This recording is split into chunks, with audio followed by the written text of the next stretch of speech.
Assalamualaikum. Pernah nggak sih Anda ngerasa kayak terjebak?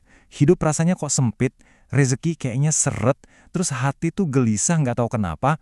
Gimana kalau saya bilang solusinya tuh sebenarnya ada di depan mata kita, dalam sebuah janji yang bisa mengubah segalanya? Yuk kita bongkar bareng-bareng dua kunci penting ini. Oke, sekarang kita coba jujur dulu sama diri sendiri. Apa sih yang sebenarnya lagi Anda rasain? Kita akan coba bedah satu persatu ya, perasaan-perasaan yang mungkin lagi Anda alami sekarang. Pertama nih, pernah ngerasa nggak sih, hidup ini kok kayaknya sempit banget? Seolah-olah semua jalan tuh mentok, nggak ada ruang buat gerak. Nah, perasaan kayak gini tuh wajar banget kok, Anda nggak sendirian. Terus gimana soal rezeki? Apa jangan-jangan pikiran soal uang tuh terus-terusan menghantui? Bikin tidur nggak nyenyak, hati jadi nggak tenang. Rasanya tuh selalu aja ada yang kurang, nggak peduli sekeras apapun kita kerja. Dan ini yang paling penting, gimana kondisi hati Anda? Ada nggak rasa resah yang kayaknya nempel terus, bahkan ketika di luar kelihatannya semua baik-baik aja? Nah, kegelisahan inilah yang bakal kita coba cari solusinya. Kalau Anda merasakan semua itu, jangan kecil hati dulu. Masalahnya mungkin bukan karena usaha Anda kurang, tapi ada sesuatu yang lebih mendasar yang mungkin aja kita lewatkan. Sesuatu yang sebenarnya sederhana banget. Sekarang kita masuk ke intinya. Solusinya itu datang dari sebuah janji langsung dari Tuhan di dalam Al-Quran. Dan ini bukan cuma kata-kata motivasi ya, ini adalah garansi ilahi. Coba kita renungkan janji yang luar biasa ini, yang disampaikan lewat lisan Nabi Nuh. Allah berjanji loh, bakal mengirimkan hujan, simbol keberkahan, terus memperbanyak harta dan keturunan, bahkan memberikan kemakmuran.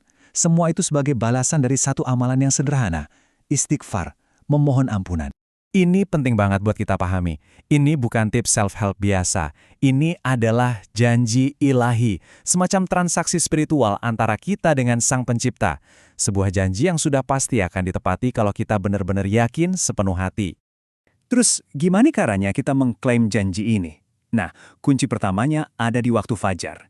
Mari kita lihat gimana caranya menyambut pagi bisa mengubah hidup kita secara total. Jadi gini, sholat subuh itu bukan cuma kewajiban, tapi ini investasi spiritual yang luar biasa. Dengan kita bangun pagi, kita seolah-olah bilang ke Allah, "Ya Allah, akhirat lebih penting buatku daripada dunia." Hasilnya apa? Hati yang tadinya gelisah, jadi tenang. Rezeki yang seret, jadi lebih lancar dan tertata. Hidup yang tadinya buntu, jadi lebih terarah. Semua masalah yang kita bahas di awal tadi, satu persatu mulai terjawab di sini. Oke, kunci pertama sudah kita pegang, sholat subuh. Sekarang, mari kita buka kunci yang kedua yang disebutin langsung di ayat tadi, yaitu kekuatan istighfar atau memohon ampun. Wah, slide ini ngejelasinnya pas banget. Coba bayangin deh, dosa-dosa kita, baik yang kita sadari atau enggak, itu seperti bendungan raksasa yang ngehalangin aliran rezeki dan berkah dari Allah. Nah, istighfar dengan ucapan sesederhana, Astaghfirullah, itu ibarat alat penghancur yang merobohkan bendungan itu, membiarkan semua kebaikan mengalir deras ke dalam hidup kita. Jadi, apa sih buah yang bakal kita petik kalau kita konsisten dengan dua kunci ini? Yuk, kita coba bayangin sama-sama janji yang udah Allah siapkan. Ini dia hasilnya, rizki yang mengalir deras kayak hujan, harta yang penuh berkah, anak-anak keturunan yang soleh dan saleha, dan rumah tangga yang diselimuti ketenangan. Ini bukan cuma mimpi loh, ini adalah sebuah realita yang bisa banget kita raih. Tentu aja, semua ini nggak akan ada artinya kalau cuma jadi teori. Jadi yuk kita buat rencana yang praktis, sesuatu yang bisa Anda mulai malam ini juga. Sebuah tantangan transformasi 30 hari. Anggap aja, ini tantangan personal buat diri sendiri.